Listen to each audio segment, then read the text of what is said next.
Selamat pagi jemaat sekalian, baik yang berada di tempat ini maupun juga yang mengikuti secara streaming. Kita akan memulai ibadah pada pagi hari ini. Jemaat dipersilakan untuk berdiri. Kita akan bersaat teduh dan mempersiapkan diri untuk mengikuti ibadah.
Demikianlah kamu bukan lagi orang asing dan pendatang, melainkan kawan sewarga dari orang-orang kudus dan anggota-anggota keluarga Allah.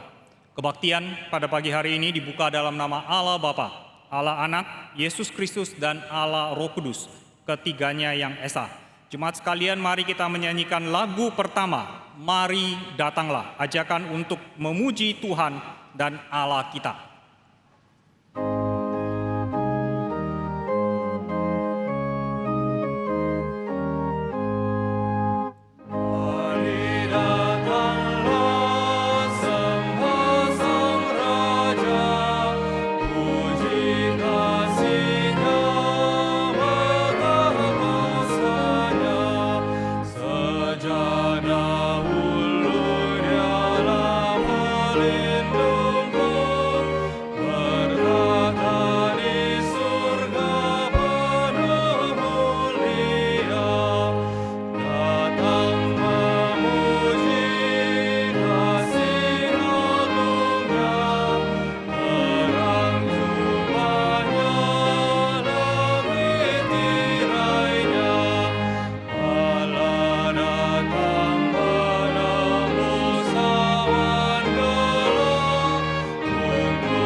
Kita sekalian bersatu di dalam doa. Bapa kami yang di surga, kami mengucapkan syukur atas anugerah keselamatan yang begitu besar yang Tuhan sudah berikan kepada setiap kami. Kami juga bersyukur atas penjagaan jasmani yang Tuhan berikan kepada setiap kami. Kami bersyukur atas kesehatan yang Tuhan berikan kepada setiap kami. Kami percaya di dalam setiap kehidupan kami ada penjagaan daripada Tuhan.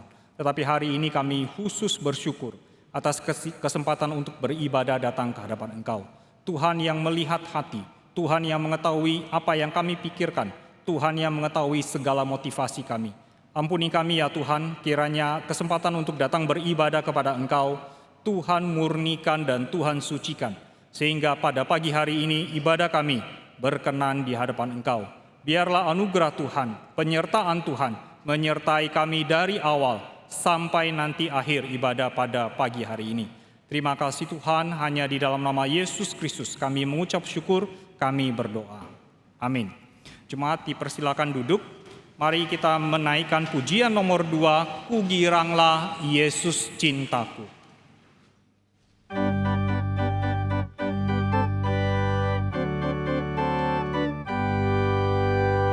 Kugirang Bapakku dalam surga mengatakan bahwa Ia cintaku. Firman-Nya heran dan amat indah, besar anugerah-Nya Ia cintaku. Kugiranglah Yesus cintaku, Ia cintaku, Ia cintaku. Kugiranglah Yesus cintaku, sungguh Ia cintaku. Sering ku jauh dan lupakannya, tetap tak pernah Ia membuangku. Dan ku mau kembali kepadanya, bila ku teringat Ia cintaku. Kugiranglah Yesus cintaku, Ia cintaku, Ia cintaku. Kugiranglah Yesus cintaku, sungguh Ia cintaku. Ku akan puji di hadapannya, bila ku jumpa akan Tuhanku. Inilah pujian yang ku suka, alangkah herannya Ia cintaku. Kugiranglah Yesus cintaku, Ia cintaku, Ia cintaku. Kugiranglah Yesus cintaku, sungguh Ia cintaku. Ketika kita menyanyikan lagu ini dengan nada yang riang, kita mengingat kembali kasih Tuhan yang begitu besar melalui penderitaan Kristus di atas kayu salib dan juga pengorbanan Tuhan yang begitu besar ketika Ia mengirimkan anaknya datang ke dunia, menyelamatkan orang berdosa seperti kita. Mari kita, jemaat sekalian, kita akan membaca firman Tuhan yang diambil dari Yohanes pasal yang ke-6, ayat yang pertama sampai ayat yang ke-15. Yohanes pasal yang ke-6, ayat yang pertama sampai ayat yang ke-15. Kita akan bergantian membaca.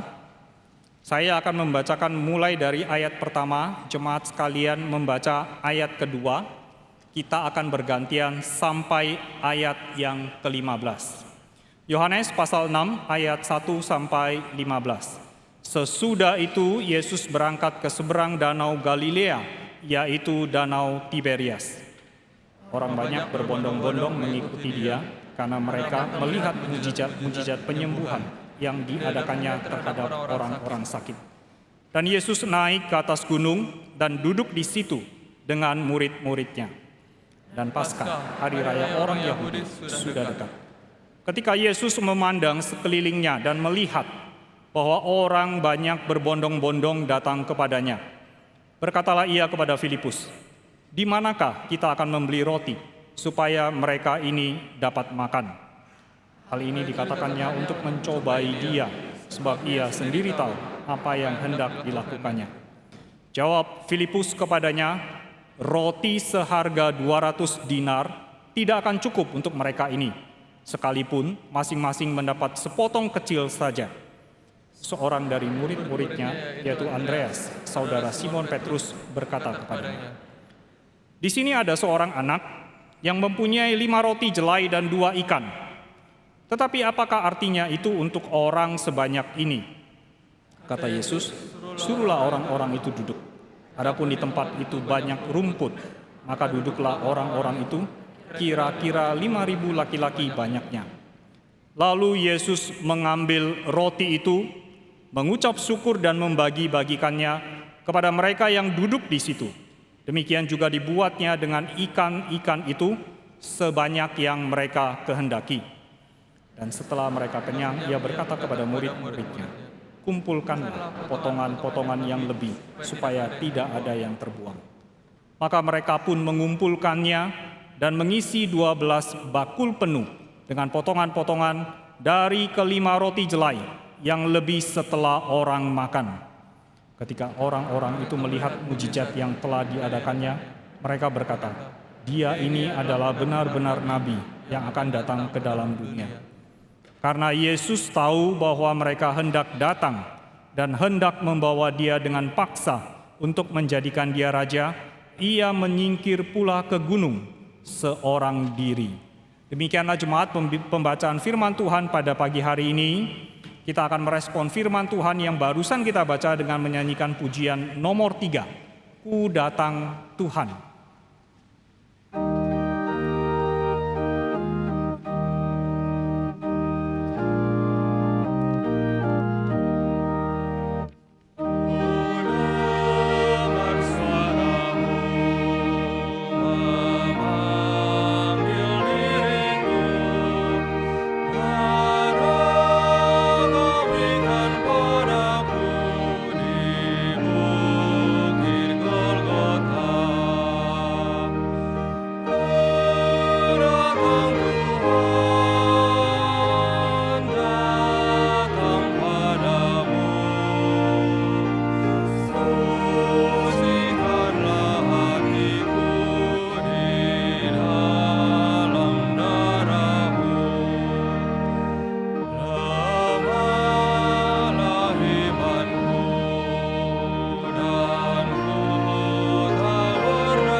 Jemaat sekalian, selamat pagi, selamat mengikuti ibadah pada pagi hari ini. Ada beberapa hal yang kita akan perhatikan di dalam pengumuman kita.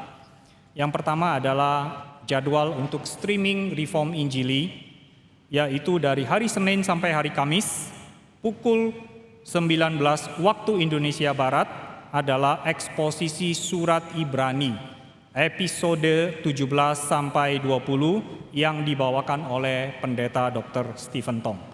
Pada hari Jumat 5 Agustus pukul 18.30 ada PA GRI Pusat. Minggu ini membawakan tema kebenaran, pembenaran, dan kemerdekaan. Akan dibawakan oleh Pendeta Yadi S5. Sedangkan pada hari Sabtu 6 Agustus pukul 19 waktu Indonesia Barat ada Riran Kapin Amurang tahun 2015. Biarlah kesempatan untuk mendapatkan firman Tuhan, menggali kebenaran firman Tuhan dapat kita sebarkan kepada semua orang. Mereka mendapatkan berkat melalui streaming Reform Injili. Yang kedua, pengumuman mengenai konser pada tanggal 13 Agustus ini pukul 17 ada konser Rama Ninov di ASJ.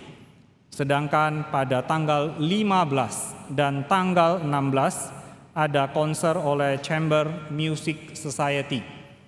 Mari kita mengajak seluruh rekan-rekan untuk menikmati dan untuk melihat bagaimana karunia Tuhan dipakai untuk bukan saja memuliakan Tuhan, tetapi ada anugerah umum yang dinyatakan melalui musik, karunia musik yang diberikan kepada manusia.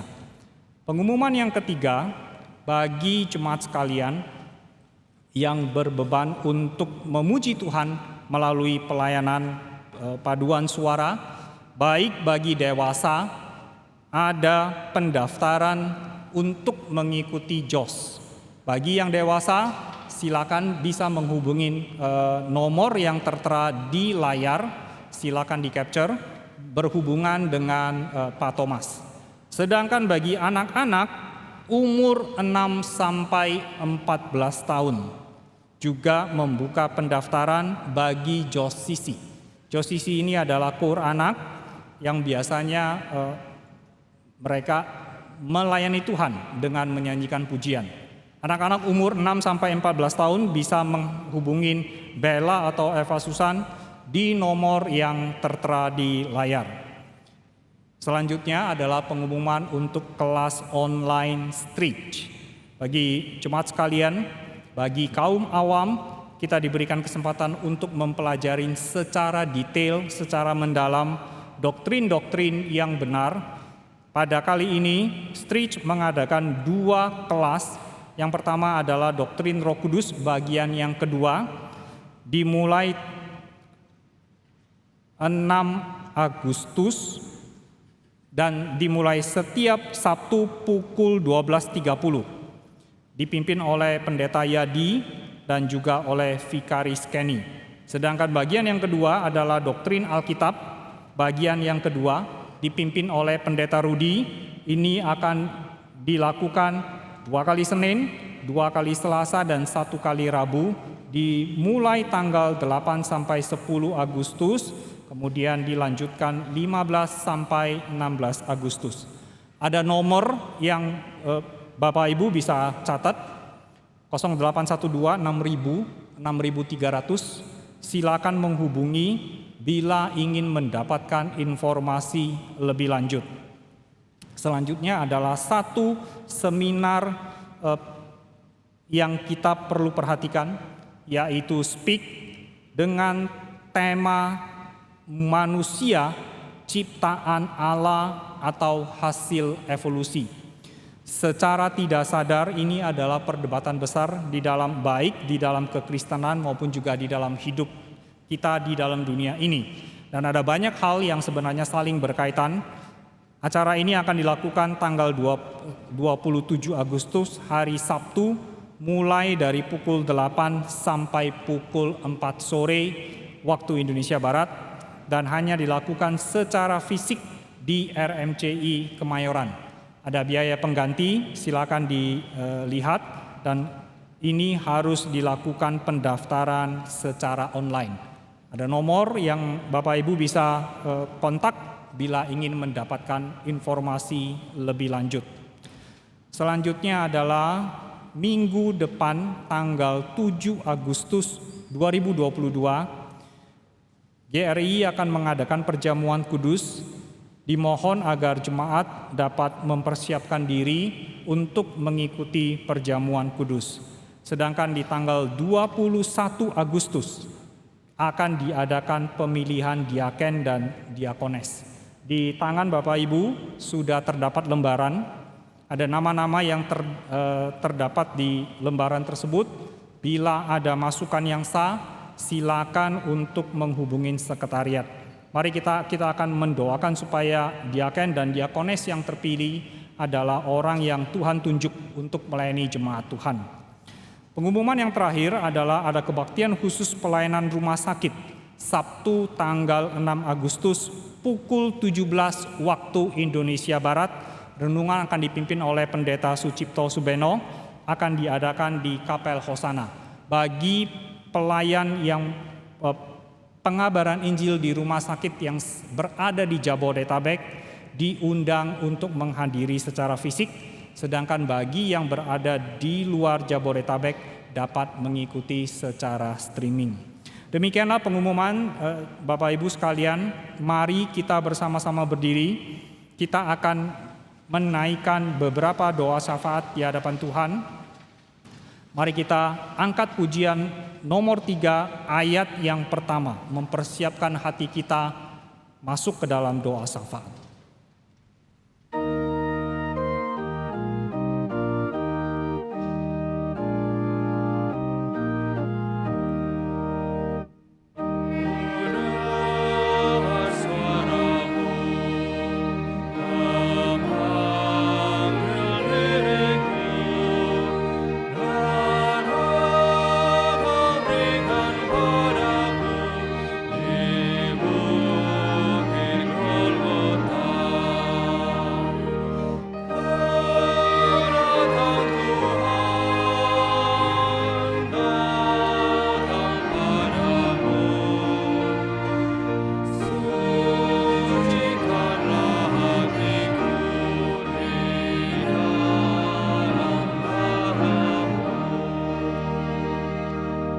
Sekalian mari kita datang ke hadapan Tuhan meminta ampun akan segala dosa-dosa kita sehingga Tuhan melayakkan kita untuk masuk ke dalam doa syafaat. Mari kita berdoa di dalam hati meminta ampun kepada Tuhan. Bapa kami yang di surga, kami datang ke hadapan Tuhan meminta ampun atas segala dosa kami. Kami tahu di dalam kehidupan kami di hadapan Engkau, kesalahan-kesalahan kami tidak dapat tutupi. Dan kami mohon pada saat ini kiranya Tuhan mengampuni dan Tuhan berkenan untuk mengangkat. Terima kasih Tuhan. Jemaat sekalian, mari kita berdoa bagi keadaan dunia yang sedang mengalami perubahan besar. Bukan saja bagi daerah-daerah, bagi masyarakat-masyarakat, tetapi mempengaruhi seluruh dunia. Mari kita berdoa agar dunia yang sedang mengalami perubahan besar ini, kita tahu berada di dalam tangan Tuhan dan kiranya kita bergantung kepada Tuhan di dalam perubahan ini. Mari kita buka suara, kita berdoa. Bapa kami yang di surga, kami sekali lagi datang ke hadapan Tuhan, Tuhan yang memimpin di dalam kondisi dunia yang kami tidak mengerti dan kami tidak tahu apa yang akan terjadi ke depan. Kesulitan-kesulitan yang kami lihat di depan mata kami mau belajar bergantung kepada Engkau. Kami mau belajar melihat bagaimana Tuhan berkuasa bukan saja atas kehidupan kami, tetapi juga Tuhan berkuasa atas setiap sejarah, bahkan setiap sejarah daripada negara-negara besar yang berada dan mereka yang memimpin, mereka yang menguasai sebagian besar daripada sejarah dunia. Tuhan, kiranya Tuhan memberikan kami kesempatan untuk melihat bagaimana Tuhan pimpin dan Tuhan bekerja. Terima kasih Tuhan. Yang kedua, jemaat, mari kita berdoa bagi penginjilan. Sejarah mencatat di dalam kesulitan-kesulitan yang dihadapi oleh manusia di dalam dunia ini, Tuhan memakai untuk terus-menerus memberitakan kabar yang baik, yaitu Tuhan mengasihi orang berdosa. Ada pengharapan di atas segala hal yang dialami oleh dunia yang serba tidak pasti ini. Mari kita berdoa agar penginjilan dikerjakan dan penginjilan menjangkau orang-orang yang Tuhan panggil di dalam rencana Tuhan. Mari kita buka suara, kita berdoa. Tuhan, kami percaya di dalam waktu-waktu yang Tuhan sudah tetapkan, Tuhan akan panggil anak-anak-Mu. Tuhan akan beritakan kebenaran firman Tuhan. Tuhan akan menghakimi orang berdosa. Tuhan akan memberikan jalan keluar bagi setiap orang yang percaya kepada Kristus di atas kayu salib. Dan Kristus yang sudah mati dan bangkit dari kematian adalah juga Kristus yang akan menghakimi dunia nanti di akhir zaman. Tuhan, kiranya penginjilan terus dilakukan, memanggil anak-anak-Mu sepanjang zaman ini. Dan kiranya Tuhan memberikan kami kesempatan untuk berbagian di dalam kesempatan penginjilan, baik secara pribadi maupun juga secara komunal. Terima kasih Tuhan. Yang ketiga, mari kita secara khusus berdoa bagi pemilihan diaken dan diakones di GRI Pusat. Mari kita berdoa kiranya Tuhan menunjuk dan Tuhan memimpin setiap jemaat untuk memilih mereka yang mempunyai beban dan mereka yang Tuhan sudah tunjuk untuk melayani jemaat Tuhan di tempat ini. Mari kita buka suara, kita berdoa untuk hal ini. Tuhan, kami berdoa bagi pemilihan diaken dan diakones. Tuhan, pakai orang-orang yang sudah ada di dalam daftar, dan Tuhan sendiri yang menggerakkan setiap kami untuk memilih orang-orang yang memang Tuhan sudah tunjuk. Kiranya Tuhan yang sudah memilih, Tuhan menguatkan dan Tuhan memimpin. Terima kasih Tuhan. Jemaat sekalian, mari kita bersama-sama menutup doa syafaat dengan doa Bapa kami. Bapa kami yang di surga, dikuduskanlah namamu, datanglah kerajaanmu, jadilah kehendak-mu di bumi seperti di surga. Berikanlah kami pada hari ini makanan kami yang secukupnya, dan ampunilah kami akan kesalahan kami, seperti kami juga mengampuni orang yang bersalah kepada kami.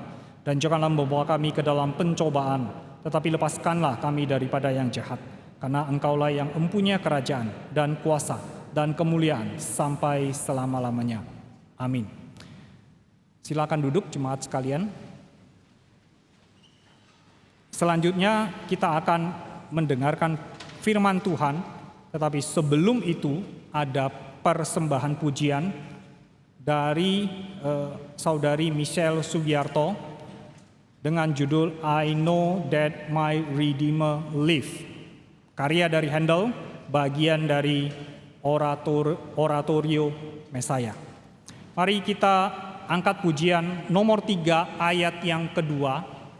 Kita menyiapkan hati dan saudari Michelle dipersilakan untuk mempersiapkan diri menyampaikan persembahan pujian.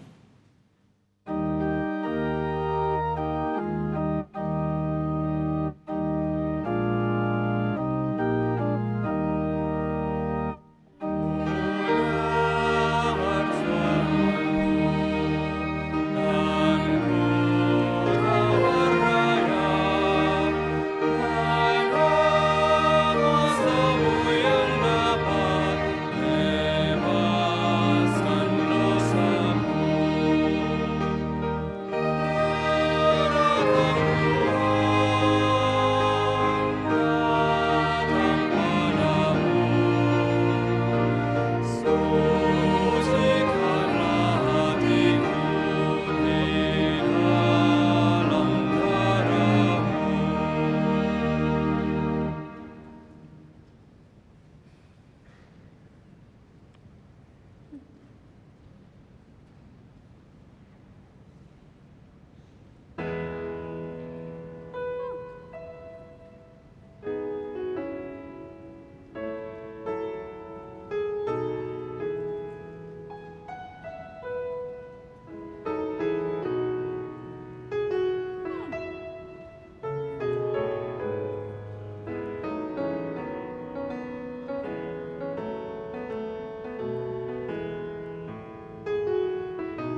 Mari kita berdoa.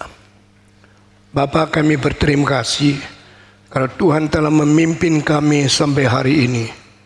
Kami berdoa kiranya firman yang akan diberitakan kepada kami menjadi makanan rohani kami, menjadi peringatan di dalam etika kami, dan menjadi berkat untuk seumur hidup kami.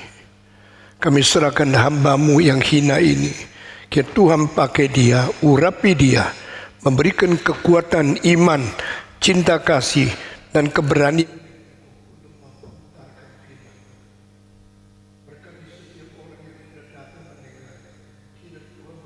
di tengah kami.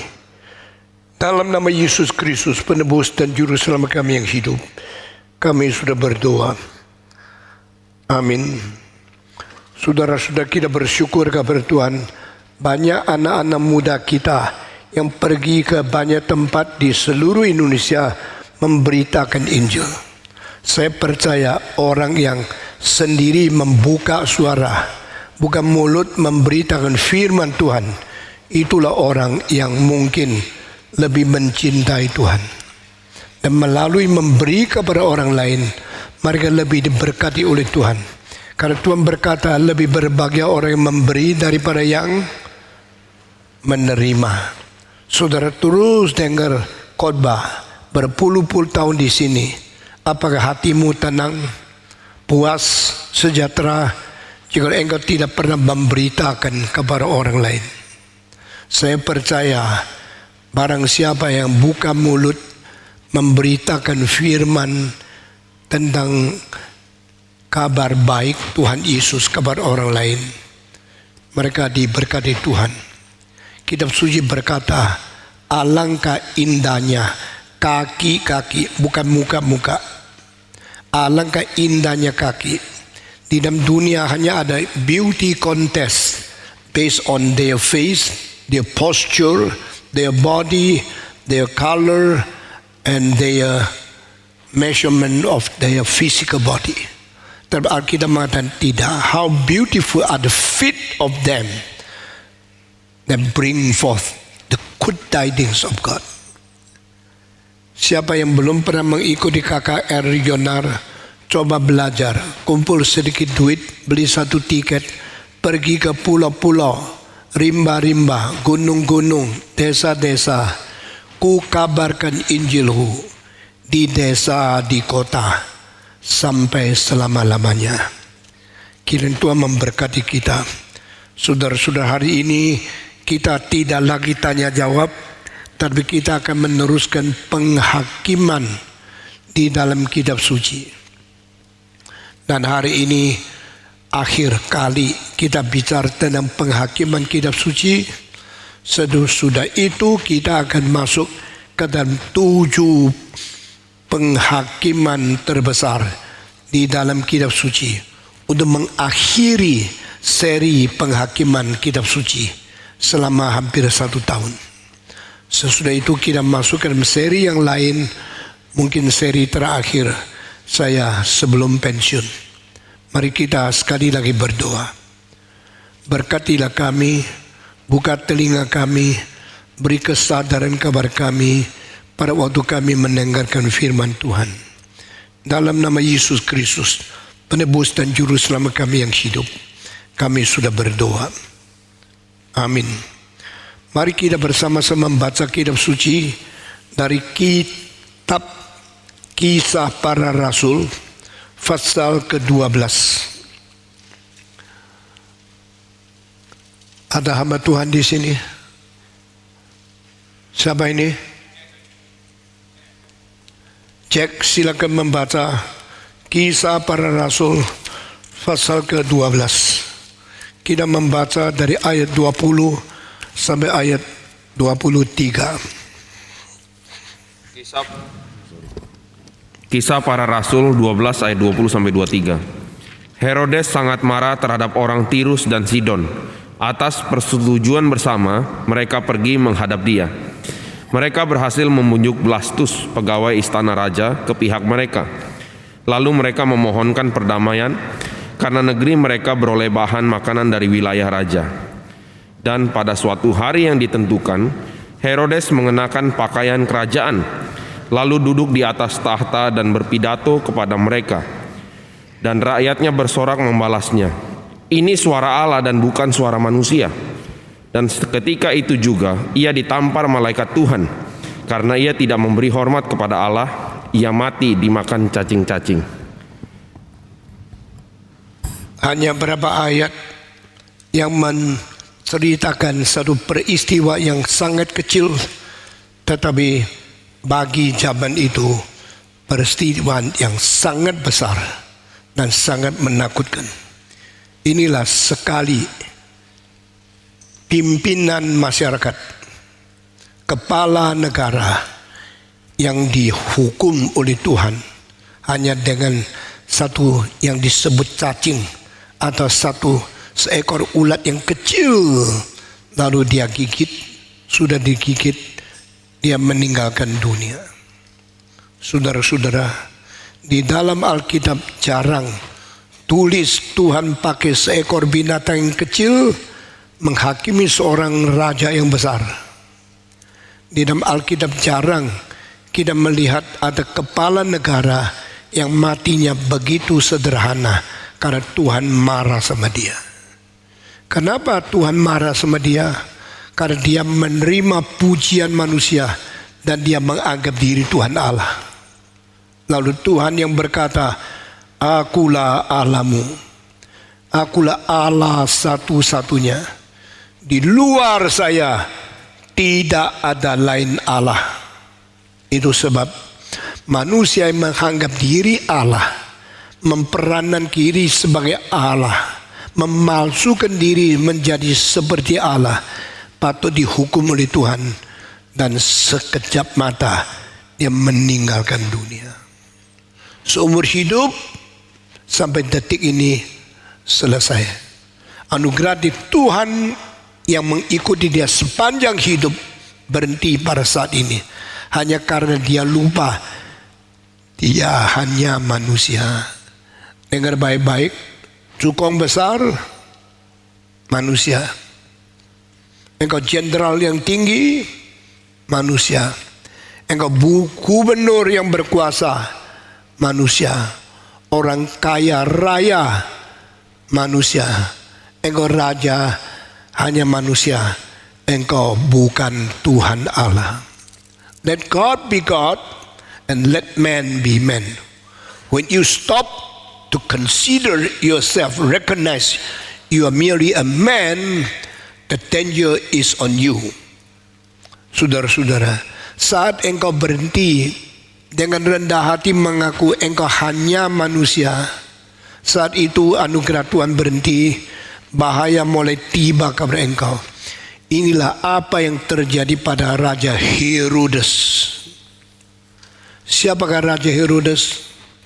Keturunan raja yang ditetapkan dan diangkat oleh kerajaan Romawi dari orang Roma. Orang Romawi menjajah provinsi-provinsi sebanyak mungkin di seluruh dunia.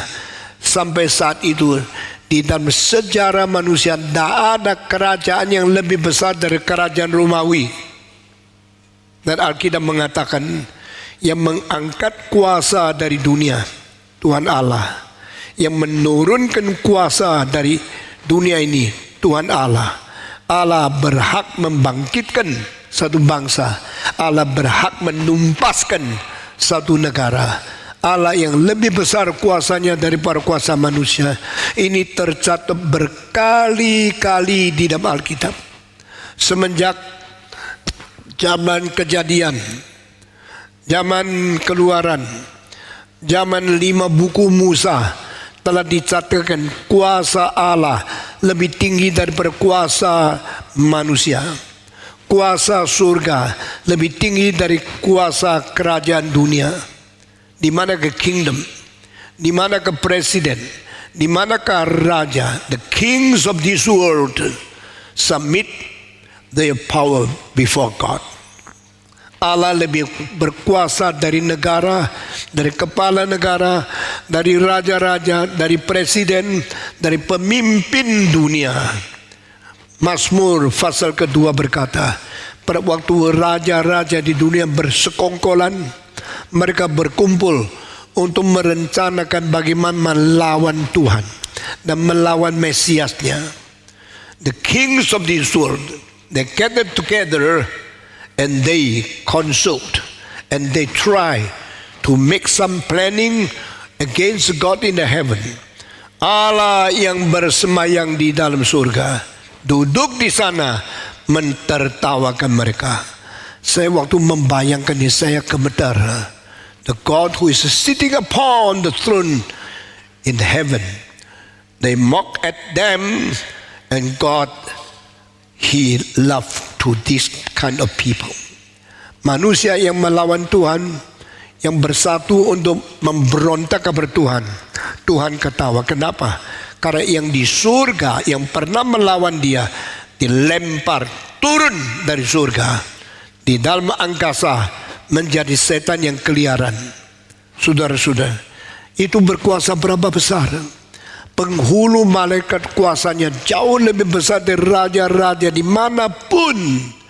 Dilempar, diusir, lalu engkau keluar dari surga menjadi setan yang berkeliaran di angkasa dan menipu dan memakai roh-roh, yaitu setan kecil-kecil yang dari malaikat yang ikut mereka memberontak Tuhan, menjadi roh jahat yang menaungi dan memenuhi hati-hati yang memberontak kepada Tuhan.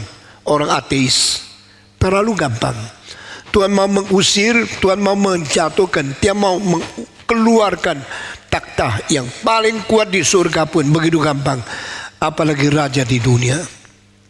Maka dari Firaun dan dari buku Daniel, di dalam buah buku Kejadian, Keluaran, dan di dalam buku Daniel dikatakan kuasa Allah lebih tinggi daripada kuasa politik.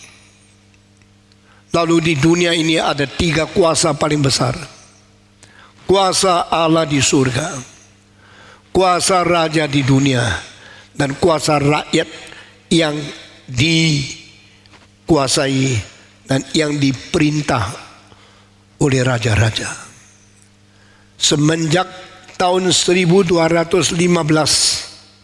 yaitu kira-kira 900 tahun yang lalu, di Inggris terjadi satu peristiwa.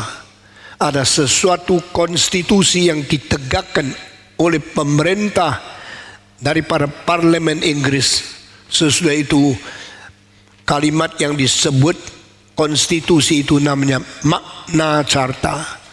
Magna berarti besar, Carta berarti satu pasal, satu konstitusi yang tertulis.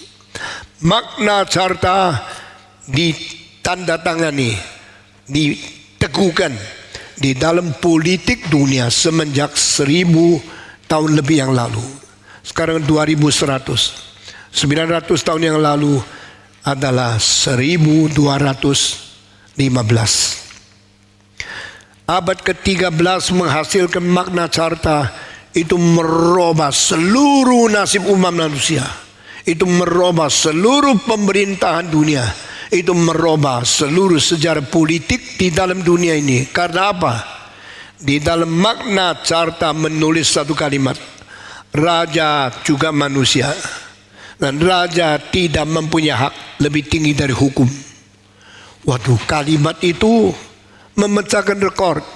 Kalimat itu merubah nasib, dan kalimat itu merubah seluruh kebudayaan manusia. Sebelum ayat itu muncul di dalam sejarah, tidak pernah ada orang berani mengatakan raja pun harus dihukum. Raja terbebas, raja imun, raja tidak mungkin dihukum karena tidak ada orang lebih tinggi kuasanya dari raja. Jadi yang mau hukum raja dibunuh oleh raja, yang mau membunuh raja dipenjarakan oleh raja, maka raja lolos daripada penghakiman.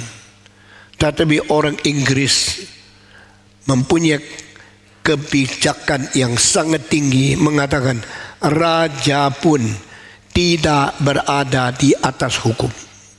No one is above law. No one is immune from law. No one can be immune and escape from the punishment. Tak ada orang boleh tidak dihukum, karena manusia pun manusia, dan raja pun adalah manusia, dan kalau dia bersalah dia harus dihukum. Beraninya luar biasa mengatakan kalimat itu. Tapi justru kalimat ini muncul di sejarah, dunia berubah. Dari 12, 15 sampai sekarang 2122. Ya, ini abad ke-21. Kita melihat apa yang terjadi. Raja punya kuasa makin susut. Sampai pada abad ke-18, revolusi Prancis memberontak raja, mempenggal kepalanya raja. Sampai hari ini demokrasi mempunyai kuasa yang sangat besar. Tetapi 30 tahun yang lalu saya menulis satu makalah mengatakan the modern democracy will be the future barbarianism. Waktu saya menulis kalimat itu banyak orang tidak setuju, dan kalimat itu sekarang terbukti. Demokrasi modern akan menjadi barbar yang akan datang. Maksudnya 30 tahun yang lalu demokrasi itu besar sekali, tetapi 60 tahun kemudian, yaitu zaman sekarang, demokrasi telah brutal dan menjadi kerusakan yang menghancurkan kebudayaan manusia. Saudara masih ingat 1 tahun setengah yang lalu, orang Amerika marah. Mereka pergi ke parlemen, mereka coret-coret, mereka pecahkan kaca, mereka mau mengokupai akan parlemen. Dan sesudah itu Trump diturunkan, Biden dinaikkan. Berapa hari terakhir Trump mau diuji, mau diberikan penghakiman karena dia tidak melarang orang berpawai dan tidak menghentikan orang ribut di parlemen. Tetapi sampai sekarang dia tetap tidak dijatuhkan hukuman. Nah, inilah apa yang saya sebut 30 tahun yang lalu. Waktu saya melayani Tuhan 35 tahun, saya bikin satu buku album, dan di dalam album itu depannya ada 5 maka saya tulis satu kalimat, the modern democracy will turn to be the future barbarianism. Sekarang sudah terjadi. Lalu saya mau tanya, kuasa Allah di surga, kuasa pemerintah di dunia, kuasa rakyat dipimpin oleh pemerintah. Ini 3 kuasa paling besar di dalam sejarah. Semua ikut saya. Kuasa Allah, kuasa pemerintah, dan kuasa rakyat. Semua 1, 2, 3. Di antara 3 kuasa ini, yang paling tinggi mana? Kuasa Allah. Tapi orang ateis tidak ngaku. Di mana Allah? Saya tidak percaya. Ateis tidak percaya Allah, sekaligus tidak percaya kuasa Allah. Kuasa pemerintah sekarang jadi apa? 2 macam. Pemerintah yang dipilih oleh rakyat, sama pemerintah yang memaksa menganiaya rakyat. Coba tanya, pemerintah yang dipilih oleh rakyat sama pemerintah yang menguasai dan menganiaya rakyat, kuasanya besar mana? Nggak bisa jawab. Sekali lagi, Pemerintah yang dipilih oleh rakyat sama pemerintah yang menganiaya rakyat, kuasanya besar mana? Yang menganiaya rakyat ya, tetapi kuasa itu sah tidak? Kenapa tidak sah? Karena mereka tidak dipilih oleh rakyat. Sekarang saya kembali menanya, kuasa Allah, kuasa pemerintah, kuasa rakyat, sekali lagi semua. Di antara tiga kuasa ini, bagaimana kita mengurutkan? Paling tinggi siapa? Kedua siapa? Ketiga siapa? Coba jawab. Paling tinggi? Kedua? Kacau ya. Sekali lagi, paling tinggi? Kedua? Rakyat. Betul? Betul? Berani katakan kuasa rakyat lebih besar? Kalau engkau di Indonesia, engkau dibebaskan. Karena Jokowi dipilih oleh rakyat. Jadi kalau tidak ada kuasa rakyat, tidak ada kuasa pemerintah. Kuasa rakyat lebih tinggi dari kuasa pemerintah semua. Tetapi kuasa Allah lebih tinggi dari kuasa pemerintah, juga lebih tinggi dari kuasa rakyat semua.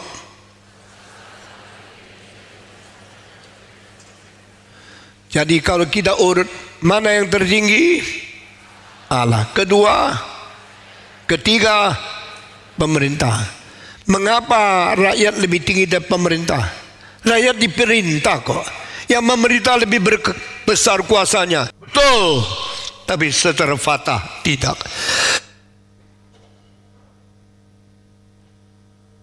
Pemerintah diizinkan oleh Tuhan.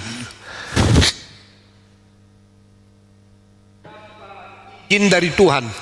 Tidak ada kuasa pemerintah yang bisa berdiri tegak. Patong, kalimat ini dari mana? Siapa yang memberikan hak kepada kita menetapkan rakyat lebih tinggi dari pemerintah? Kitab suci. Kitab suci ditulis di dalam zaman di mana raja lebih kuasa daripada rakyat. Kenapa pemerintah lebih rendah dari rakyat? Alkitab mengatakan Tuhan menghargai hidup manusia lebih daripada siapapun yang menjadi pemerintah. Dan Alkitab mengatakan Tuhan memberi kuasa kepada manusia sehingga manusia itu sementara diberikan hak untuk boleh memerintah manusia yang lain. Saudara-saudara, kalau engkau mempelajari sejarah politik di dalam sejarah manusia, engkau menemukan selain Inggris menemukan Magna Carta tahun 1215 sampai 1700. Seorang namanya Jacques Rousseau di Prancis menulis satu buku yang namanya Social Contract. Kalau saudara bisa cari di Google, cari Jacques Rousseau, cari istilah Social Contract, engkau akan menemukan buku yang merubah dunia di Prancis, menjalankan apa yang sudah diinspirasikan oleh Magna Carta di Inggris. Itu penting sekali. Buku itu mulai dengan kalimat pertama, manusia semua dilahirkan dengan sama rata, sama telanjang, sama tidak ada pakaian, sama tidak ada hiasan, sama tidak ada kedudukan. Every baby is equally same to be born. Bayi dilahirkan semua telanjang, tidak ada apa-apa. Tetapi melalui waktu-waktu yang lewat, yang dilahirkan ke keluarga bangsawan sama yang dilahirkan di keluarga pengemis, lain nasibnya.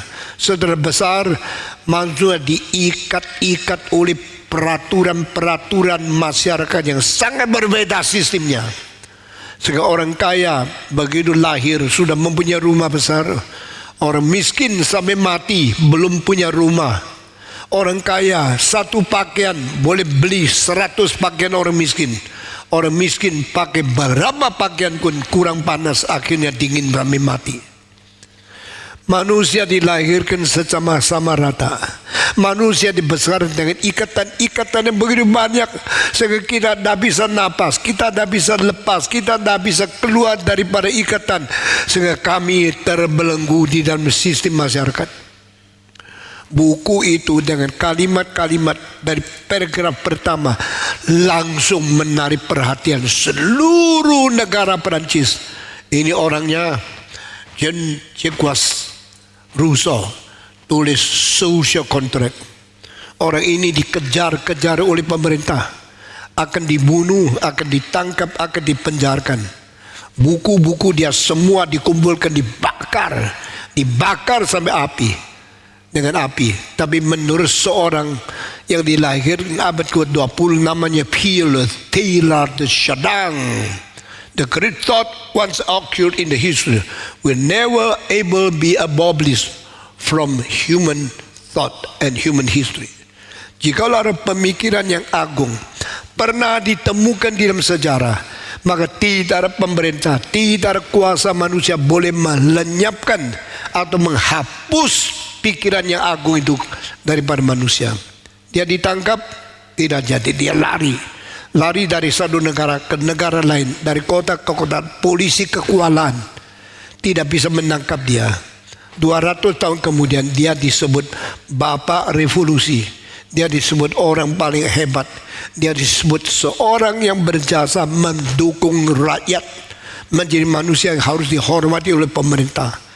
Jean-Jacques Rousseau, atau dalam bahasa Inggris Jacob Rousseau, social contract. Dan akhir dari buku itu menulis satu kalimat, jikalau tidak mendapatkan izin siapapun, tidak ada satu orang berkuasa atau berhak untuk memerintah dan menguasai orang lain. Itu seorang Perancis bangga. Mereka kira mereka lah negara yang ekspor revolusi, yang bikin seluruh dunia berjuang dengan mati, dengan sengit, dengan mati-matian merebut kekuasaan dari para aristokratik, dari para pemerintah yang diktator, dan mereka menjadi pelopor demokrasi di seluruh Indonesia. Soekarno menghormati Perancis. Orang-orang di Afrika menghormati Perancis karena dianggap mereka bapak demokrasi yang sesungguhnya. Padahal semua salah. Karena revolusi Perancis terjadi pada 1789. 4 tahun kemudian Raja Perancis dipenggal kepalanya dengan guletin, dan istrinya yang sangat cantik sejak kecil dianggap orang hebat. Tetapi orang yang cuma tahu makan enak, pakai enak, tidur enak, kereta enak, segala sesuatu enak, tapi tidak pernah mengerti kelaparan rakyat, kesusahan, kedinginan rakyat yang mati tidak ada orang menjaga. Raja Louis ke-16 dan ratu namanya Marie Antoinette, kedua orang dipenggal kepala di La Plaza di Concorde yang berada di Paris. Saya sendiri pergi ke tempat itu beberapa kali dan saya menemukan tempat mereka dipenggal kepalanya di satu lapangan alun-alun di Paris. Saudara-saudara, setelah tahun 1789 revolusi terjadi, bobollah satu penjara Bastille di mana yang diikat, yang dipenjarakan banyak revolusi, tokoh-tokoh yang berjuang untuk rakyat itu bebas. Lalu mereka mengacaukan masyarakat dan membunuh banyak pemerintah-pemerintah. Semenjak itu rakyat Perancis berusaha melawan semua pemerintah yang jelek. Sesudah itu sampai sekarang kita lihat sudah ada lebih kira-kira 300 tahun manusia belum ada pendapat yang sama bagaimana membangun pemerintah yang baik. Negara Indonesia diberkati Tuhan memegang pemilihan umum daripada sistem demokratis. Mari kita berdoa. Saudara-saudara, kuasa Allah dia kuasa manusia. Kuasa manusia menentukan kuasa pemerintahan. Pemerintah menjadi ketiga, bukan kedua. Allah, manusia biasa, pemerintah yang dipilih. Tetapi kalau kuasa pemerintah tidak beres, kuasa manusia boleh mentumbangkan Kuasa manusia boleh menjatuhkan, pilih pemerintah yang lebih baik. Tetapi ini semua dikuasai oleh Tuhan yang mengizinkan atau tidak mengizinkan. Kalimat apa di Alkitab memberitahu kepada kita? Di dalam kitab Keluaran, Yusuf menjadi Perdana Menteri, diangkat oleh Tuhan, bukan oleh manusia. Sehingga Firaun melihat bijaksana dia. Firaun mengatakan, engkau jadi Perdana Menteri. Masakan seorang yang lahir sebagai budak orang Israel di dalam kerajaan Mesir tidak mempunyai hak karena mereka lahir di keluarga budak yang kerja mati-matian, berhak menjadi Perdana Menteri. Jikalau Tuhan mau, tidak orang bisa melawan. Karena bijaksana daripada Yusuf, maka 7 tahun yang penuh dengan kesuburan, penuaian yang begitu limpah, disambung dengan 7 tahun dengan kelaparan. Dia tahu dulu, maka dia memberikan nasihat kepada Firaun, simpanlah barang-barang, tumpukkanlah hasil bumi untuk persiapan 7 tahun akan datang. Waktu itu bangsa dan mengalami banyak orang mati karena kelaparan. Yusuf menjadi Perdana Menteri dan dia mengatakan kuasa Allah di atas kuasa Firaun. Ini di dalam Alkitab pertama kali mengwahyukan the power and the authority of God is higher than the power and the authority of the government. Buku kedua yang mengwahyukan kalimat kebenaran yang begitu penting ini adalah di dalam buku Daniel. Pada waktu semua dukun tidak bisa menjelaskan apa yang dimimpikan oleh Nebukadnezar, dan mereka tidak bisa memberikan arti apa maknanya mimpi itu, maka seorang yang ditawan dari Israel, anak muda yang ganteng, yang sehat, yang tidak mau makan makanan kerajaan, tapi makan nasi putih, makan air yang biasa saja, akhirnya lebih sehat dari orang lain. Dia bisa menjelaskan, memberikan akan arti makna dari mimpi dari Nebukadnezar. Juga diangkat menjadi seorang Perdana Menteri. Saya kira ya, Daniel seorang yang nasibnya sangat malang, waktu ditawan sampai di negara dari Babylon, dia dikebiri, dia tidak bisa punya anak, tidak bisa nikah, menjadi seorang yang namanya seperti sida-sida, ganteng tetapi kehilangan fungsi seks, tidak ada kesempatan nikah, kasihan sekali. Dan seumur hidup dia menjadi penasihat raja, dari Nebukadnezar sampai Nabonidus sampai Besasar, sampai selesai tumpasnya seluruh Babilonia, sampai Raja Persia. Waktu dia tua, dia masih menjadi Perdana Menteri. Di dalam buku Daniel dikatakan, the power of God is above the power of man. Kuasa Allah lebih tinggi dari kuasa manusia. Raja paling tinggi pun harinya, kedudukannya ditentukan oleh Tuhan Allah. Sehingga pada waktu Darius dibunuh, akhirnya kita melihat itu dunia berubah, sejarah berubah, karena semua regim yang berkuasa diganti oleh Tuhan, Kitab suci buku yang luar biasa, agungnya, ajaibnya, dan bijaksana tingginya.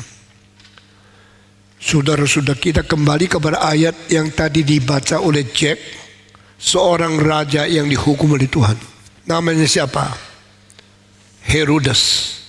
Loh, bukankah Herodes sudah mati? Kok ada Herodes lagi? Anaknya Herodes tetap Herodes, cucunya Herodes tetap Herodes. Dari Herodes yang pertama saat Yesus lahir, dia membangun gereja, bangun gedung yang paling besar di dalam 2000 tahun lalu. Dengan 64 tahun dia membangun gedung bait Allah, gedung sifat agama, gedung manusia beribadah kepada Tuhan yang terbesar di dunia, dengan ambisi, bijaksana, dan keterampilan arsitektur yang lebih tinggi dari siapapun. Saya percaya Herodes adalah salah satu arsitek yang terbesar di dalam sejarah manusia, sehingga dia bisa menyalurkan air dari gunung yang tinggi 180 km di luar pelabuhan, menyalurkan air itu melalui akuadak. Saya kalau bisa minta dikeluarkan gambar akuadak dari Google, engkau bisa melihat akuadak itu kadang-kadang 3 susun tingginya sampai lebih 15 meter. Dan bawah lebarnya untuk air dari gunung ke kota itu mengalir seperti sungai. Tetapi kalau kami sudah banjir, mereka alihkan air ke 2 susun. Kedua susun kira-kira sudah 10 meter, air tetap mengalir. Kalau lebih banjir lagi, air yang bersih dari gunung bisa datang ke kota 180 km melalui saluran yang paling kecil paling tinggi, itu kira-kira 15 meter tingginya. Saudara lihat, ini akuadak, nah ini 2 susun. Coba cari yang 3 susun, yang paling atas paling kecil. Ini dibikin 2000 tahun yang lalu. Saudara-saudara, sebelum manusia mengerti pakai pipa menyalurkan air seperti sekarang, 2000 tahun yang lalu manusia begitu pintar. Dan yang bikin itu siapa? Herodes. Herodes mempunyai bangunan. Nah, ini yang 3 susun. Bawah ini air. Kalau sudah banjir sampai di atas, air jalan di susun pertama atasnya, lebih banjir di atas keduanya, lebih banjir di atas ketiganya. Dari 1180 km dari gunung, terus dari gunung Hermon, air disalur ke 2 kota. Satu namanya Tires, satu namanya Sidon. 2 kota di pelabuhan Mediterranean Sea mendapatkan air, sehingga mereka sepanjang tahun tidak pernah takut kekeringan, tidak pernah takut sawah tidak air, karena airnya disodorkan, diberikan secara begitu limpah, tidak pernah kekurangan air. Inilah Herodes. Herodes membuat bait Allah dengan ambisi paling besar. Kita bangun gereja, batanya kecil-kecil. Herodes bangun bait Allah, 1 batu 5.000 kilo. Tingginya begitu besar, begitu megah. Dan dia tidak berkompromi. Dia membangunkan bait Allah pakai waktu 64 tahun. Kita bangun gereja 2 tahun sudah jadi. Kita pakai batu kecil-kecil, dia pakai batu 5.000 kilo satu, tumpuk sampai paling tinggi. Herodes membuat istana namanya Herodion, menggali tanah 9 susun sampai di bawah tanah. Herodes bikin 1 kubah dan sesuatu fortress yang memuat ribuan orang tinggal di dalam, di satu gunung yang tinggi sekali namanya Masada. Saya sudah pergi satu-satu lihat mereka itu. Saudara-saudara, dia seorang arsitek yang terbesar. Tetapi waktu dia mulai bikin bait Allah, hatinya satu tujuan, bukan menyembah Tuhan. Karena dia bukan orang Yahudi, dia bukan orang Israel, dia adalah seorang Edom. Edom tidak percaya kepada Yehova. Edom tidak mau taat kepada perintah dan hukum Musa. Edom tidak percaya, tapi dia bikin bait Allah untuk orang Yahudi. Untuk apa? Untuk menyenangkan Yahudi, supaya orang Yahudi takluk kepada penguasaan pemerintahan dia. Itu sebab Herodes memakai agama menjadi alat untuk menjadi tujuan politik, mentaklukkan orang Yahudi mau taat kepada dia. Pemerintah pakai kuasa, memperalat agama, melayani politik, memerintah rakyat supaya taat kepada dia. Pemerintah mempunyai kuasa yang besar. Tadi dari kalimat mulut Yesus Kristus kepada Pilatus yang tanya, engkau tidak mau jawab saya? Tahu tidak, saya mempunyai kuasa membunuh engkau juga mempunyai kuasa untuk membebas engkau. Yesus menjawab, dengan sesungguh-sungguhnya aku berkata kepadamu, jikalau bukan dari atas Bapakku memberi kuasa kepada engkau, engkau tidak ada kuasa untuk membunuh saya.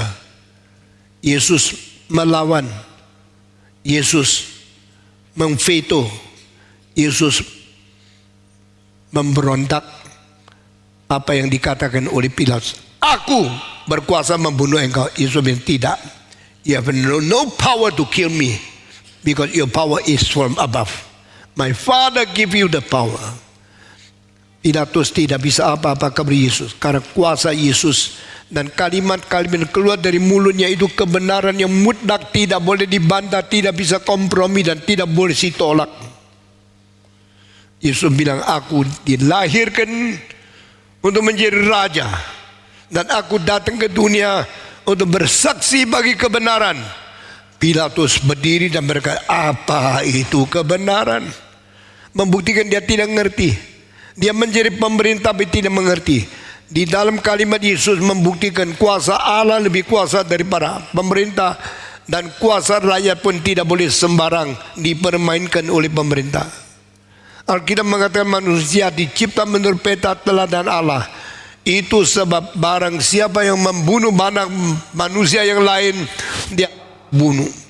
Barang siapa yang mengalirkan darah manusia, darahnya juga harus dialirkan. Ini tercantum di dalam Kejadian pasal 9 ayat ke-6. The one who shed the blood of others, his blood shall be shed. Orang yang mengalirkan darah orang lain, darah orang ini harus dialirkan daripada tubuhnya. Tuhan tidak memperbolehkan manusia melecehkan manusia.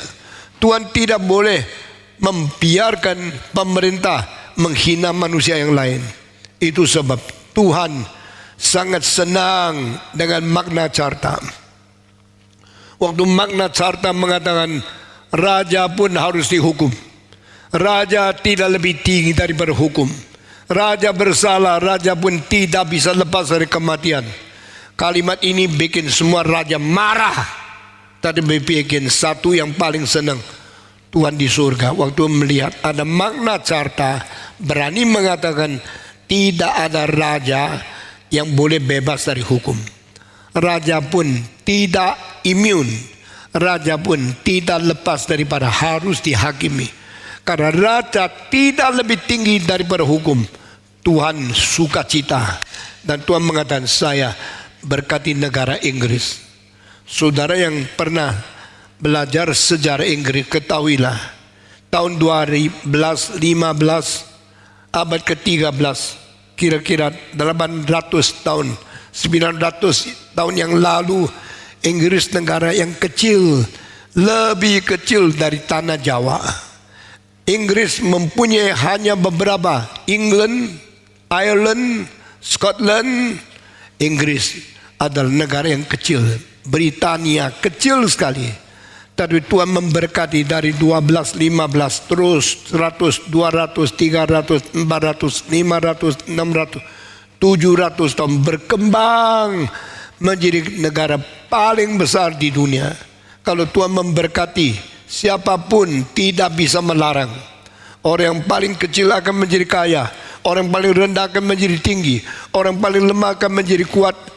Inggris satu contoh negara kecil karena menulis Magna Carta menyenangkan Tuhan di surga. Maka Tuhan melihat ada pengharapan manusia berhenti menindas, berhenti menganiaya, tapi menghargai rakyat. Maka Tuhan memberkati. Di mana ada raja yang takut kepada Tuhan dan mencintai rakyat, tidak mungkin negara itu tidak diberkati oleh Tuhan. Saudara tahu tidak, 20 tahun terakhir kita mengalami perdamaian, kita mengalami kesuksesan, kita mengalami kelancaran, kita menikmati akan kemakmuran di negara Indonesia. Dan terbukti selama 20 tahun ini Indonesia mulai menaik. Indonesia sangat diberkati oleh Tuhan. Kita mengalami perdamaian, kesuksesan, kemakmuran, dan tidak ada yang lapar. Saya pergi ke 160 kota mengadakan kapin, dan saya melihat yang datang tidak ada orang Indonesia yang pakaiannya combang camping. Sudah tidak ada. Semua pakai batik, pakai baju yang tidak pecah, yang kelihatan sangat rapi dan kelihatan sangat sopan. Indonesia diberkati oleh Tuhan. Karena apa? Kita mempunyai pemerintah yang makin baik, makin memperkenan Tuhan. Terakhirnya Jokowi yang sangat takut Tuhan dan sangat adil memperlakukan suku-suku. Irian Jaya diberikan infrastruktur yang sangat maju supaya tidak selamanya ketinggalan. Sekarang engkau ke Irian Jaya, dari kota-kota jalannya bagus, licin, gampang, dan semua pertambangan dibuka, diperkembangkan sehingga mulai menjadi kaya. Karena presidennya baik, presidennya takut Tuhan, presidennya sangat sama rata, presidennya tidak korupsi. Berbahagialah rakyat ini. Kenapakah sekarang kita lebih banyak keadilan, kemakmuran daripada negara-negara? Karena presiden kita tidak korupsi. Demikian gereja Reform Injil Indonesia tidak mengizinkan ada pendeta yang korupsi, tidak mengizinkan pendeta yang sendiri kaya raya biar orang lain miskin.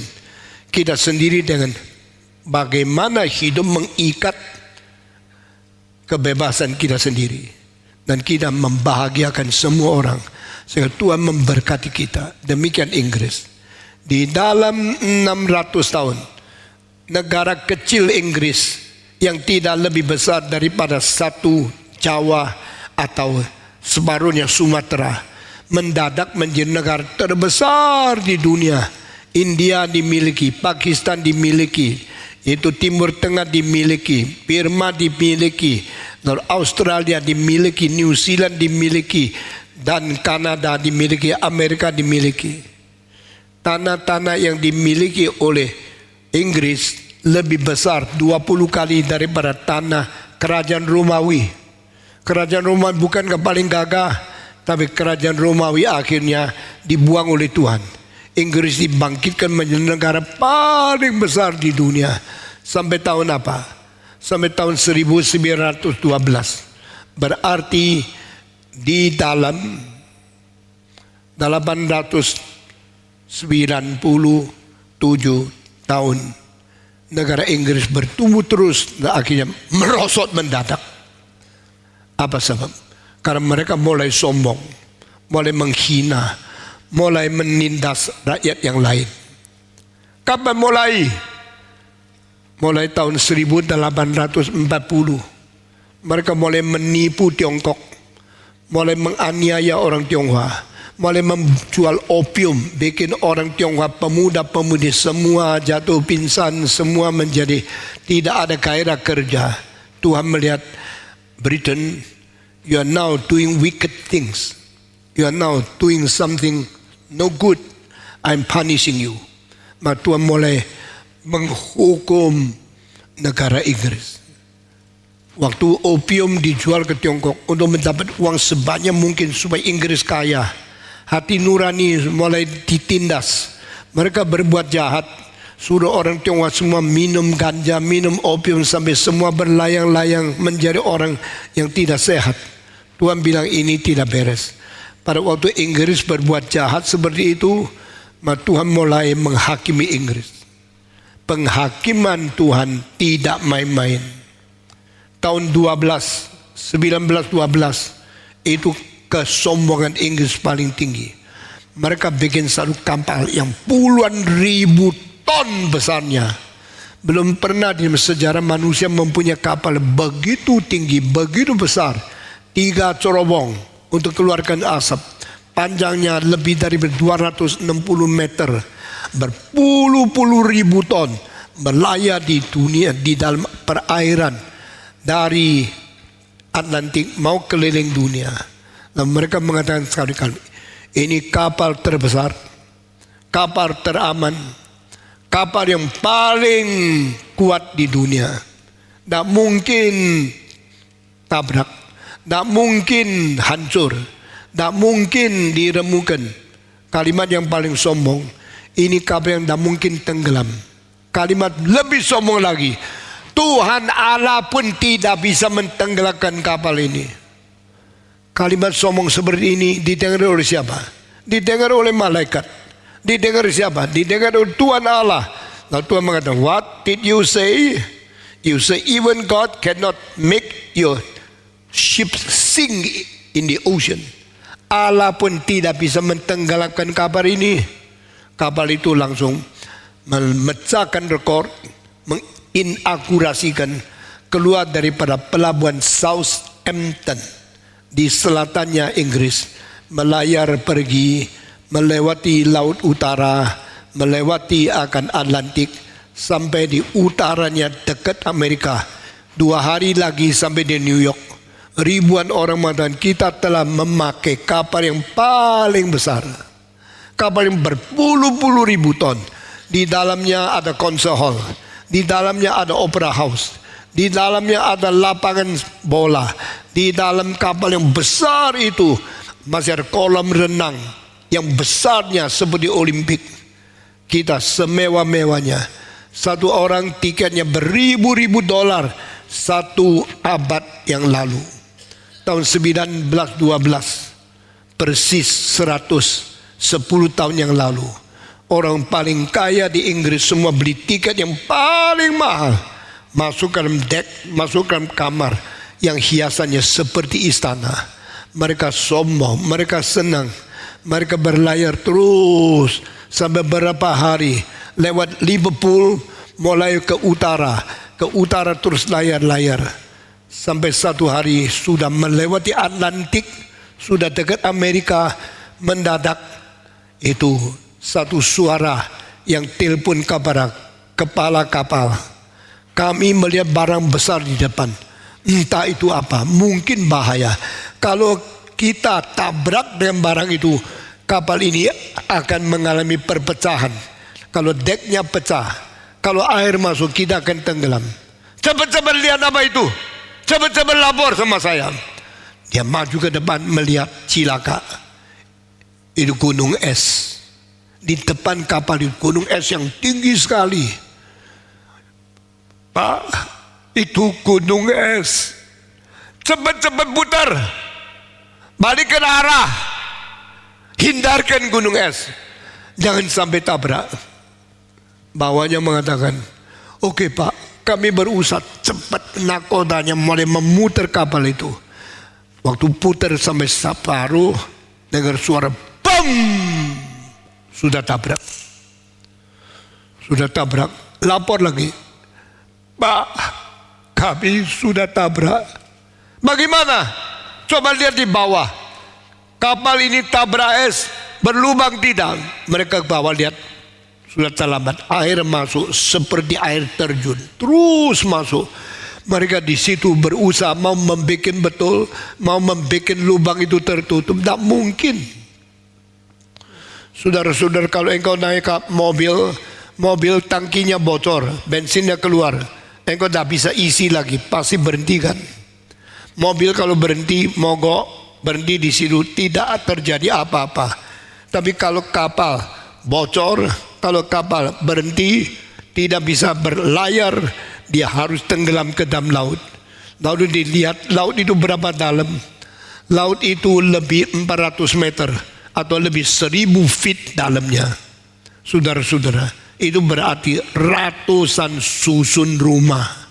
Kalau tenggelam, siapa yang bisa naik dari laut itu sampai di atas? Tak kuat, napas tak mungkin.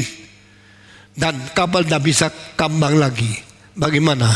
Mereka dengan air mata menangis, Tuhan tolong, sudah tidak ada waktu. Karena kesombongan orang Inggris, Tuhan Allah pun tidak bisa mentenggelamkan kapal ini. Tuhan mentertawai manusia yang sombong. Saya sudah memberkati engkau lebih 600 tahun. Dari 15 sampai sekarang 1912.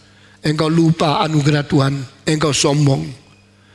Sesudah itu kapal itu terus waktu air. Coba mereka keluarkan skoci. kapal kecil-kecil untuk menampung orang supaya jauh dari kapal. Kalau kapal ini jatuh, air itu akan keluar dari laut dan orang akan mati. Cepat-cepat naik skoci, lalu suruh cepat jalan, tinggalkan sejauh mungkin dari kapal itu. Tetapi dihitung skocinya kurang banyak. Manusia tidak bisa isi dalam skoci, kurang tempat. Sehingga di antara ribuan orang naik kapal Titanic itu, yang bisa masuk kira-kira paling banyak 60%. Sisanya mesti mati. Waktu mereka orang kaya, mereka pikir familinya di London, familinya di Scotland, familinya di Sheffield, familinya di tempat-tempat kota-kota yang penting. Waktu itu kota yang penting di Inggris termasuk kota-kota seperti Sheffield, kota-kota seperti itu Birmingham, kota-kota yang berada di sebelah London. Banyak yang orang kaya nangis, mau kemana? Kita mau mati atas kapal yang seperti istana ini sekarang menjadi kuburan paling besar di dunia.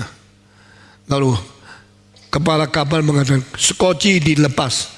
Orang yang boleh naik skoci hanya perempuan dan anak-anak. Orang dewasa laki-laki tidak boleh masuk. Wah, cilaka. Saya ini orang kaya, saya punya company, saya punya usaha, saya punya minyak, saya punya tanah, saya punya rumah begitu banyak di London. Sekarang saya mati di laut. Mereka lari ke skoci, mau naik, dilarang. Laki-laki tidak boleh masuk, hanya perempuan boleh masuk. Laki-laki itu sambil nangis, sambil pikir jahat. Saya mau merubah diri dengan hiasan, pakai bedak, pakai minyak wangi, pakai pakaian perempuan, memalsukan diri sebagai cewek supaya saya boleh masuk. Maka mereka langsung ke dalam toilet, mereka pisuk cukur semua jenggot kumisnya sehingga kelihatan tidak ada kumis, tidak ada jenggot, kelihatan seperti cewek. Tetapi pakaiannya cas. Mana orang percaya lu cewek? Maka mereka pergi melihat perempuan yang lari ke skoci. Di tengah-tengah jalan mereka pukul perempuan dengan hantam yang keras sampai perempuan ini pusing pingsan jatuh. Dibuka pakaiannya biar dia setengah telanjang. Asal pakaian ini dimasukkan badannya dan dia menjadi perempuan pura-pura masuk ke dalam skoci. Hari itu perempuan yang dibunuh atau dipukul sampai pingsan jatuh di kapal ratusan orang. Perempuan itu tidak salah. Mereka mau naik skoci, mau hidup, tapi dipukul sampai pingsan, dipukul sampai luka berdarah. Lalu mereka jatuh sudah tidak sadar. Yang laki-laki pakai perempuan punya pakaian, paksa diri, pura-pura menjadi perempuan, merebut kota daripada skoci itu. Setelah mereka naik kapal layar, kapal ini tenggelam, mereka sampai di Amerika. Saya mempelajari Titanic dan saya menemukan hal yang sangat menyedihkan. Laki-laki yang mempura-purakan menjadi perempuan, yang membunuh, melukai perempuan yang lain sampai mereka tenggelam, sampai mereka pingsan masuk di dalam laut. Setelah mereka tidak tinggal di Amerika, dikatakan, lu laki lu. Lalu mereka ada yang mau ditangkap, ada yang melarikan diri. Kira-kira 40 tahun kemudian dicatat laki-laki yang pura-pura menjadi perempuan, keturunan bagaimana? Keturunan semua rusak. Orang yang berbuat jahat akibatnya turun kejahatannya kepada anak-anaknya. Anak-anak itu satu-satu rusak. Satu-satu memperkosa perempuan, satu-satu berzina, berjudi, berbuat jahat, satu-satu mencuri, menjadi perampok. Tak ada yang baik. Dan di antara satu orang namanya Booth, P-O-O-T-H, keturunannya berapa generasi menghasilkan perampok 65 orang dan mengakibatkan Federal Government Amerika memakai ratusan juta untuk menangkap keturunan mereka karena mereka melancarkan menularkan kejahatan kabar masyarakat di Amerika, bikin rusak anak muda. Saudara-saudara, di dunia ini tidak ada makanan siang yang tidak usah bayar. Tidak ada dosa yang tidak akan dihakimi oleh Tuhan. Manusia berbuat dosa akan makin lama makin merusak orang lain. Dengar khotbah baik-baik. Semua firman yang dikhotbahkan dari mimbar ini membuat engkau lebih suci, lebih takut kepada Tuhan, lebih rendah hati, lebih penuh cinta kasih. Kalau orang lain perlu pertolongan, jangan ikat tanganmu. Kalau orang perlu makanan, beri makan. Kalau bisa berbuat baik kepada orang lain, berbuatlah baik. Tuhan akan memberkati anakmu, cucumu, keturunanmu, dah habis-habis. Saudara-saudara, mari kita belajar dari firman Tuhan. Amerika goncang karena orang jahat yang menipu, yang mempura-purakan, yang memukul orang perempuan sampai pingsan, mereka lari. Dan kapal itu tenggelam di bawah laut lebih 1.000 meter ke bawah. Itu dah bisa bangkit. Orang kalau dah jadi mati pun bisa kambang karena terlalu dalam. Dan air di Newfoundland dinginnya seperti salju es. Sehingga yang mati bukan karena kelelep, juga mati karena ketinginan.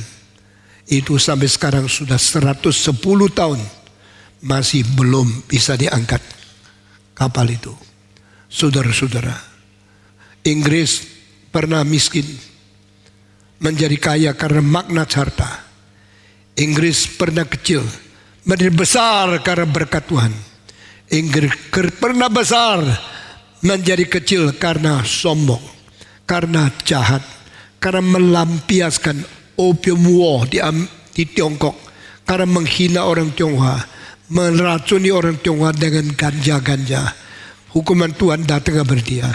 Tahun 1912 hukuman itu tiba melalui satu kapal yang tenggelam, yang dengan kalimat sombong, Tuhan pun tidak bisa mentenggelamkan ini. Pada waktu penghakiman Tuhan datang, siapa yang bisa melawan? Engkau hanya bisa menerima hukuman, menerima kutukan, menerima penghakiman dari Tuhan tanpa pertolongan apa-apa. Saudara-saudara, waktu Herodes, ini cucunya Herodes yang besar, engkongnya arsitek besar, bikin gereja terbesar, bikin bait Allah terbesar dengan batu, setiap batang itu 5.000 kilo. 64 tahun dibangun bait Allah, dipakai tidak sampai 45 tahun diamblaskan, akhirnya dijatuhkan dan dibakar oleh Jenderal Titus daripada negara kerajaan Romawi.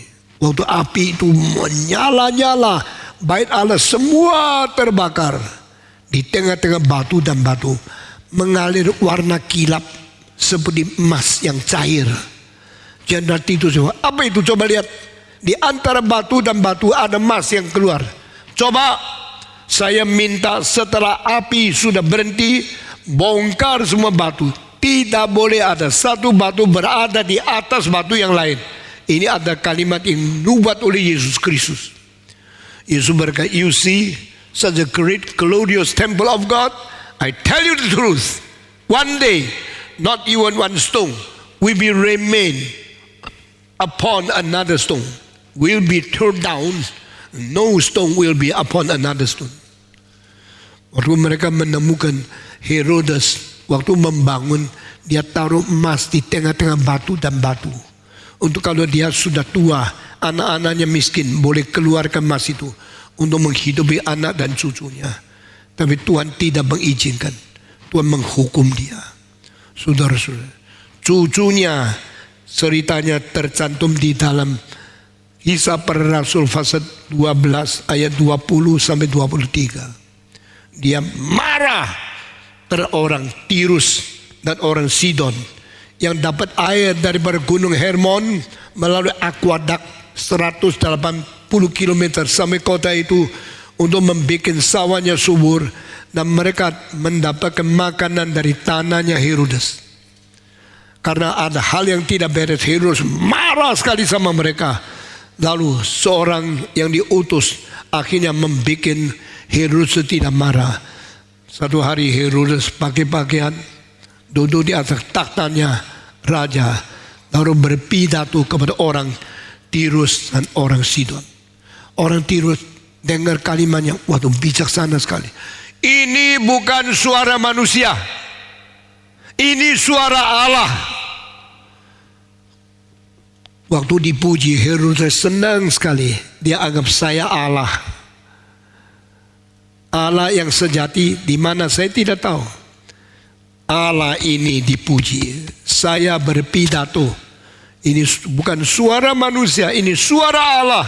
Dia sombong, dia merebut kemuliaan Allah. Dia tidak menghormati Tuhan yang sejati. Dia tidak menghargai Tuhan Allah. Dia mengambil kemuliaan Tuhan untuk diri sendiri. Siapa yang melihat? Tuhan melihat di surga. Rakyat tahu tidak? Rakyat tidak tahu. Tuhan berkata, Herodes, engkau menjadi Allah, engkau merebut kemuliaan Tuhan. Oke, saya menghakimi engkau. Bagaimana menghakimi?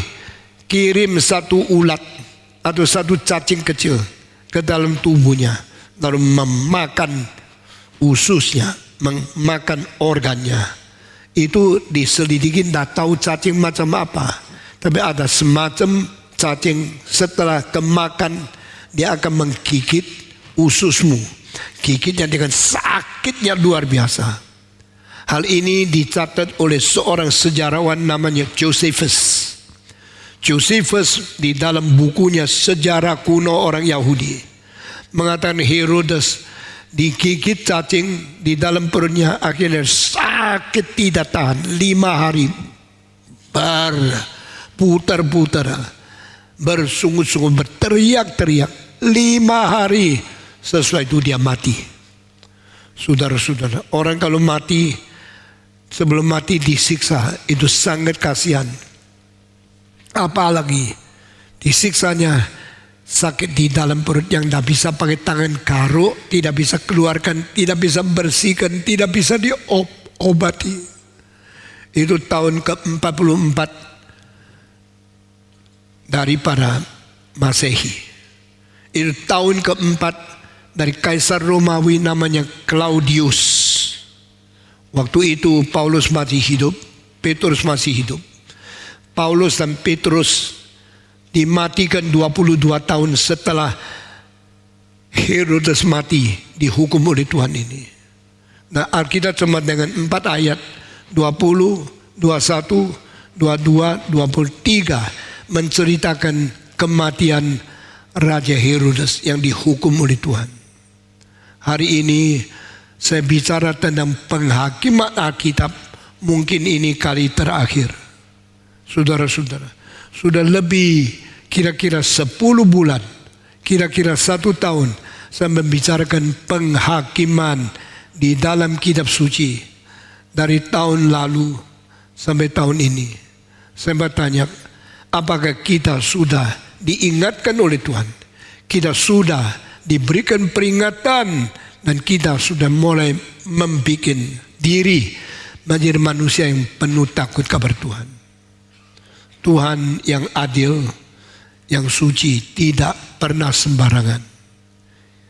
Jangan kira semua penyakit dari Tuhan. Ada yang diizinkan, ada yang dari setan, ada yang dari kesalahanmu sendiri. Tapi ada semacam hukuman Tuhan juga memakai penyakit yang menakutkan untuk menghakimi manusia. Herodes, pemerintah dunia, kuasa manusia yang dibawa kuasa Tuhan, sekarang mendapatkan kuasa lebih besar menghakimi dia. Kiranya Tuhan memberkati kita dan memberikan kita kesadaran, keinsyafan. Kita hanya manusia. Mari kita ingat Tuhan. Mari kita ingat anugerah Tuhan. Juga ingat akan hukuman Tuhan. Jangan sembarangan. Mari kita menjadi orang Kristen yang beribadah, yang penuh perasaan takut kepada Tuhan, penuh perasaan tanggung jawab menjadi manusia di bawah Tuhan. Tuhan memberkati kita masing-masing. Saudara-saudara, pada minggu-minggu akan datang, kita akan bicara tentang 7 macam penghakiman yang terbesar secara prinsip di dalam seluruh kitab suci. Mari kita berdoa. Semua tunduk kepala. Saya minta sekali lagi Jack naik ke atas, pimpin kita di dalam doa penutup untuk seri ini di dalam kebaktian pagi ini. Mari kita berdoa. Bapa di dalam sorga, kami sekali lagi mengucap syukur untuk kebenaran firman yang kami boleh renungkan, dan kami mohon Tuhan yang boleh menjaga hati kami terus senantiasa untuk kami boleh hidup dengan gentar di hadapan Tuhan. Dan biarlah Tuhan kami boleh terus bertumbuh dan kami boleh menjadi orang-orang yang menyukakan hati Tuhan. Senantiasa kami boleh juga menyatakan kemuliaan Tuhan di dalam hidup kami. Dan biarlah Tuhan perenungan firman akan penghakiman Tuhan ini benar-benar menjadi suatu berkat yang kami boleh renungkan tiap hari di dalam kehidupan kami, sehingga kami boleh makin mengasihi Tuhan dengan gentar dan setia. Terima kasih ya Tuhan, berkati setiap kami, dalam nama Tuhan Yesus kami berdoa. Amin. Amin. Tuhan memberkati kita masing-masing.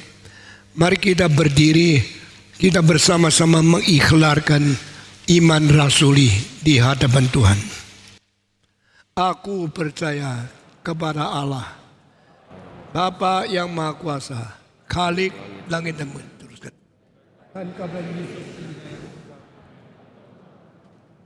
yang dikandung dari Roh Kudus, lahir dari anak darah Maria, yang menderita sengsara di bawah pemerintahan Pontius Pilatus, disalibkan, mati dan dikuburkan, turun ke dalam kerajaan maut.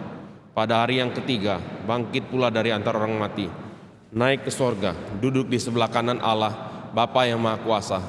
Dan dari sana ia akan datang untuk menghakimi orang yang hidup dan yang mati. Aku percaya kepada Roh Kudus, gereja yang kudus dan am, persekutuan orang kudus, pengampunan dosa, kebangkitan tubuh dan hidup yang kekal. Amin. Silakan duduk Bapak Ibu Saudara sekalian. Mari kita bersama-sama mengucap syukur atas perenungan firman Tuhan yang kita baru saja dengarkan. Dengan kita boleh juga menyanyi lagu keempat, Ku Mau Setia, sembari kita boleh memberikan persembahan kita kepada Tuhan.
Mari kita akan berdoa-doa persembahan. Sungguh kami mengucap syukur ya Bapa, karena di tengah-tengah ibadah yang kudus ini, kami diberi kesempatan untuk mempersembahkan yang terbaik bagi Tuhan. Terimalah persembahan kami agar berkenan untuk pekerjaan Tuhan. Kami berdoa kiranya Tuhan memberkati setiap orang yang sudah memberi dengan sukacita, dengan penuh kerelaan hatinya, dengan berkat surgawi.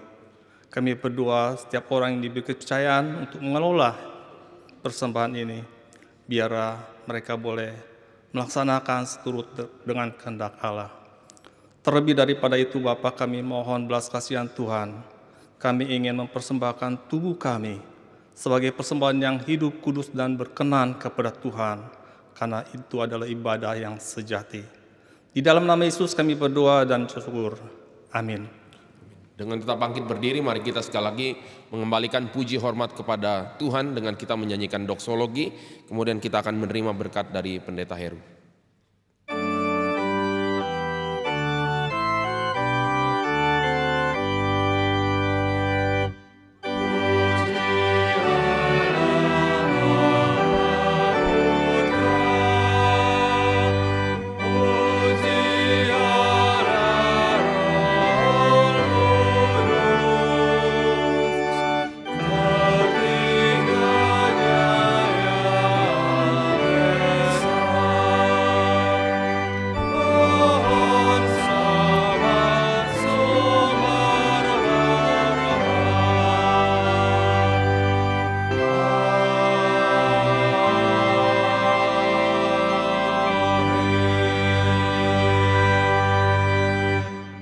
Jemaat yang terkasih, arahkanlah hatimu untuk menerima berkat daripada Allah Tritunggal. Tuhan memberkati engkau dan melindungi engkau. Tuhan menyinari engkau dengan wajahnya dan memberi engkau kasih karunia. Tuhan menghadapkan wajahnya kepadamu dan memberi engkau damai sejahtera. Amin.